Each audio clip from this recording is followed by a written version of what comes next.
Hello दोस्तों, जियो गुरुजी classes में आपका स्वागत है। मैं रोहित शर्मा, सब्जेक्ट अपना ज्योग्राफी। देखिए, आज हम लेसन 6 नंबर का जो जल संसाधन से संबंधित है उसे शुरू कर रहे हैं। और इस जल संसाधन के टॉपिक के अंदर केवल आज हम जल संसाधन को समझेंगे कि जल संसाधन होता क्या है और जल संसाधन हमारे जीवन में किस तरीके से उपयोगी है, किन किन क्षेत्रों में जल का उपयोग किया जाता है और जल संसाधन की क्या परिभाषा या डेफिनेशन हो सकती है, उसके ऊपर आज हम चर्चा करते हैं। ठीक है, अध्याय 6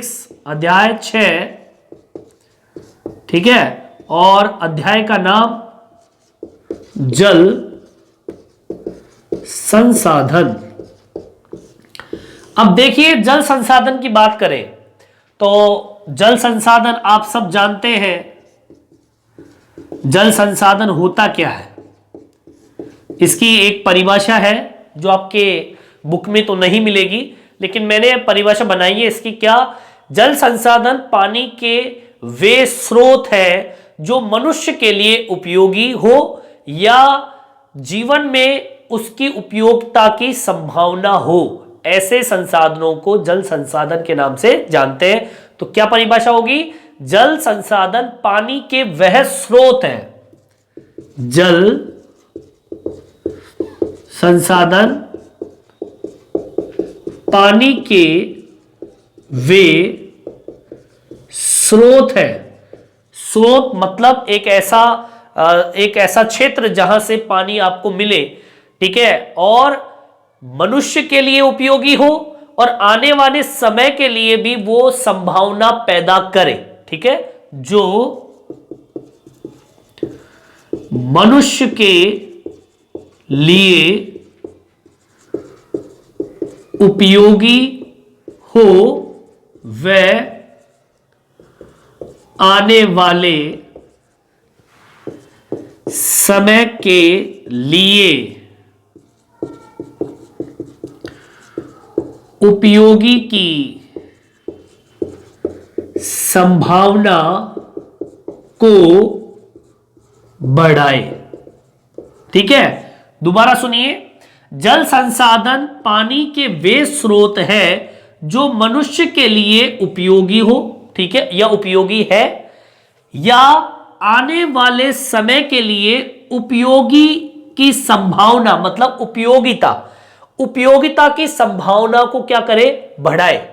ऐसी कंडीशन को हम क्या कहते हैं? जल संसाधन कहते हैं। ठीक है, अब जल का उपयोग किन किन क्षेत्रों में होता है हम सब जानते हैं। तो यहां पे अपन डालेंगे पानी का उपयोग। अब आप सब जानते हैं पानी का उपयोग कृषि क्षेत्र के अंदर अहम भूमिका निभाता है। इसके अलावा आपके जितने भी औद्योगिक क्षेत्र हैं, इन औद्योगिक क्षेत्र में भी जल की एक अहम भूमिका है। इसके अलावा आप घरेलू क्षेत्र देख लीजिए, मनोरंजन के क्षेत्र देख लीजिए, और पर्यावरणीय जितनी भी गतिविधियां होती हैं वहां पर भी जल का एक अहम भूमिका, एक अहम योगदान रहता है। ठीक है, लिख देंगे अपन घरेलू क्षेत्रों व मनोरंजन क्षेत्रों तथा पर्यावरणीय गतिविधियों में जल का अहम योगदान है। ठीक है, ये जल की उपयोगिता के बारे में बताया कि कृषि क्षेत्र में, औद्योगिक क्षेत्र में, घरेलू क्षेत्रों में, मनोरंजन क्षेत्र में और पर्यावरणीय गतिविधि क्षेत्रों के अंदर जल का एक अहम योगदान होता है। ठीक है, और आगे देखिए, जैसे कि हमको पता है कि हमारी पृथ्वी जो है इसके ऊपर 71% जो धरातल है उसके ऊपर पानी है। मतलब पृथ्वी के 71% भाग पर पानी मौजूद है और शेष 29% जो भाग है जिसके ऊपर धरातल है, वनस्पति है और मानव जाति रहने योग्य भाग है 29% भाग मात्र। ठीक है, तो इसको भी मेंशन करेंगे हम। पृथ्वी का लगभग 71% धरातल पानी से ढका हुआ है तथा शेष 29% भाग पर धरातल मतलब जमीन मिलेगी आपको। इसके अलावा आपके वनस्पति मिलेगी और मानव जाति रहने योग्य स्थान मिलेगा। मतलब मानव जाति कहां निवास करती है? इस 29% भाग पर निवास करती है। उस पर आपको धरातल भी मिलेगा, उस पर आपको वनस्पति भी मिलेगी और मानव जाति भी आपको मिलेगी वहां पर। ठीक है, चलिए आगे की ओर बढ़ते हैं। अब देखिए, जल जो है हमारे जीवन के लिए बहुत उपयोगी है। जल की कमी जो है या जल की बढ़ती मांग, अति उपयोगिता और प्रदूषण के कारण बढ़ती चुनौतियों का सामना मानव जाति को करना पड़ रहा है, जो कि हम सब देखते हैं इस चीज को। ठीक है, तो इसको भी हम मेंशन कर देते हैं। जल हमारे जीवन के लिए उपयोगी है, परंतु, ठीक है, परंतु क्या? जल की कमी, जल की कमी हो रही है, आपको पता है। इसके अलावा जल की बढ़ती मांग, आपको मालूम होना चाहिए, बिना जल के तो कुछ भी नहीं है, तो उसकी मांग भी अधिक। इसके अलावा अति उपयोगिता या अति उपयोग, बहुत ज्यादा जल का उपयोग हो रहा है। इसके अलावा प्रदूषण या कह दीजिए जल प्रदूषण के कारण मानव के लिए एक चुनौती पूर्ण स्थिति का सामना करना पड़ता है।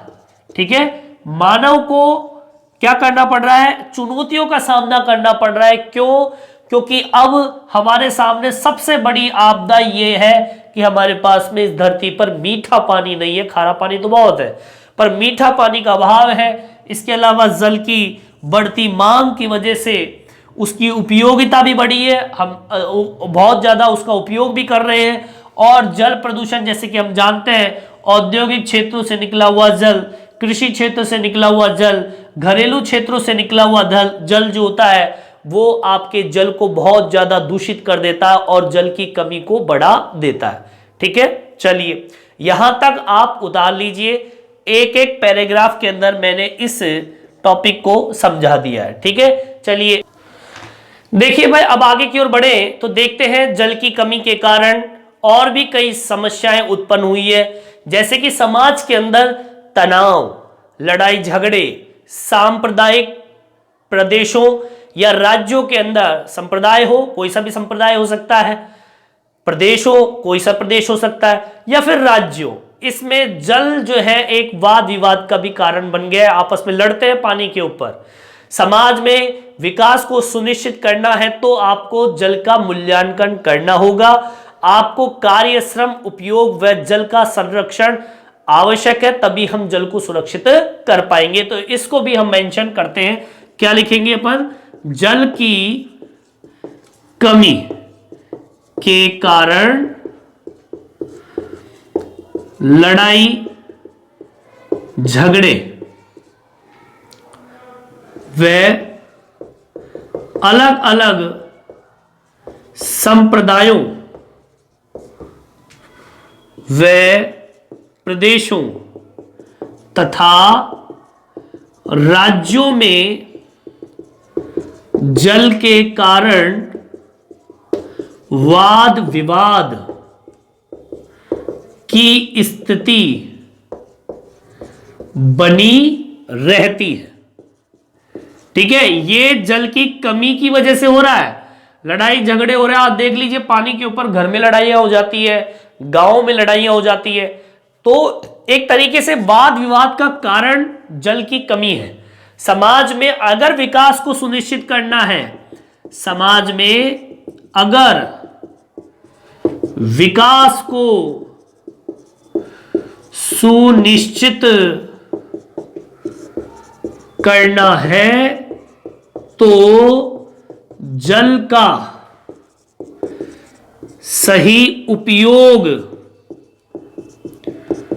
जल का संरक्षण आवश्यक है। अगर आप चाहते हो कि अगर जल को विकास में काम लेना है तो आपको जल को सही उपयोग करना होगा, जल का संरक्षण करना होगा। इसके अलावा जल का सही मूल्यांकन करना होगा, मूल्यांकन भी करना होगा। इसके अलावा कार्यश्रम, ठीक है, कार्यश्रम को बढ़ाना होगा, उसकी उपयोगिता को जानना होगा। इसके अलावा जल संरक्षण तो है ही। अगर आप चाहते हैं कि जल से विकास हो तो आपको भैया जल को तो सुरक्षित करना ही होगा। भारत में जल संसाधन व उसके वितरण, उसका क्षेत्रीय उपयोग, उसकी संरक्षा, ठीक है, व प्रबंधन के लिए सभी लोगों को उपस्थित होना आवश्यक है, क्योंकि बिना एक व्यक्ति से जल का संरक्षण नहीं हो सकता। ठीक है, इसको भी हम मेंशन करेंगे। भारत में क्या, भारत में जल संसाधन के वितरण, वितरण का मतलब होता है फैलाव, ठीक है, उनके फैलाव, क्षेत्रीय उपयोगिता, ठीक है, हर क्षेत्र के अंदर जल का उपयोग होता है, उपयोगिता, और इसके अलावा संरक्षा व इसकी सुरक्षा या प्रबंधन, सुरक्षा व प्रबंधन में सभी व्यक्तियों की भागीदारी होना आवश्यक है। तो भैया ये तो मैंने आज आपको बताया कि किस तरीके से भारत के अंदर उसके जल के वितरण क्षेत्र, क्षेत्रीय उपयोगिता, उसकी संरक्षा, उसका सुरक्षा, उसका प्रबंधन, इन सभी के अंदर हर व्यक्ति की भागीदारी होना आवश्यक है। तभी तो भैया जल को हम क्या कर पाएंगे, सुरक्षित कर पाएंगे। ठीक है, तो इस वीडियो में इतना ही। अब देखिए, इस वीडियो के अंदर मैंने आपको केवल इतना बताया है कि जल संसाधन है क्या। मैंने आपको जल संसाधन इस पाठ की भूमिका के बारे में बताया है कि ये पाठ आपको क्या कहना चाहता है। इस पाठ के अंदर, इस लेसन में आपको इतनी सी बात बताई है मैंने कि जल जो है वो हमारे मनुष्य के लिए एक उपयोगी साधन है और भविष्य में इसकी उपयोगिता की संभावना बढ़े। पानी का जो उपयोग होता है वो कृषि क्षेत्र में भी है, औद्योगिक क्षेत्र में भी है, घरेलू क्षेत्र में भी है, मनोरंजन में भी है और पर्यावरणीय गतिविधियों में भी इसका उपयोग होता है। तो इसलिए जल की उपयोगिता तो और भी ज्यादा बढ़ जाती है। और इसकी कमी का भी हमको पता है, कमी क्यों हो रही, जल की कमी। जल की कमी जो है वो, जल की कमी तो है ही, इसकी बढ़ती मांग की वजह से कमी हो रही है। जल का प्रदूषण बहुत बड़े स्तर पर हो रहा है, इस वजह से कमी हो रही है। और इसी कमी की वजह से आज समाज के अंदर लड़ाई झगड़े, प्रदेश राज्यों के अंदर वाद विवाद जैसी कंडीशन पैदा हो रही है। अगर हम इस चीज से छुटकारा चाहते हैं तो आपको इस कंडीशन, ये जो पैराग्राफ जो आपको कहना चाहता है, ये इस पैराग्राफ में यही बात कही है कि अगर आप जल से विकास करना चाहते हो तो आपको जल का सही उपयोग करना पड़ेगा। ठीक है, सही उपयोग करना पड़ेगा और जल का संरक्षण करना पड़ेगा, उसके वितरण क्षेत्र की सुरक्षा करनी होगी, उसके क्षेत्रीय उपयोगिता को देखना होगा और उसका प्रबंधन का कार्य आपको जल के लिए करना होगा, जिससे आने वाली पीढ़ी का सतत पोषण जल से होता रहे। ठीक है, तो इस वीडियो में इतना ही। वीडियो आपको कैसा लगा मेरे कमेंट्स बॉक्स में डाल के जरूर बताएं। धन्यवाद।